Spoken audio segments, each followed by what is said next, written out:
মা আজকে কি খাওয়ার দুপুরে? এটা কি ওই যে পিছলা ডালটা?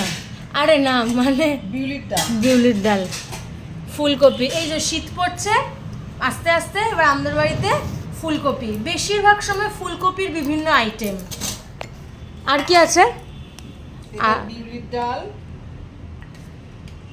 আর ফুলকপি তরকারি, ফুলকপি আলুর তরকারি, এখানে হচ্ছে তিতো ভাজা, বেগুন ভাজা, আলু ভাজা। কিছুক্ষণ পর মা বলবে আলু ভাজা রেখেছি তোর জন্য, তুই একটু খা। কিন্তু মাকে আমি বোঝাতে পারছি না যে আমি এবার একটু রোগা হতে চাই।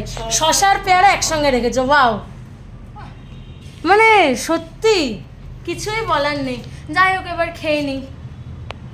খাওয়া শেষ হয়ে গেছে, কিন্তু আজকে একটা প্রবলেম হয়ে গেছে। প্রবলেমটা হচ্ছে এইটা, আগের দিন দোকান বন্ধ ছিল বলে আমি আনতে পারিনি, কিন্তু আজকে মাত্র দুটোই আছে, আর আমার আর মার দুজনেরই খেতে হবে।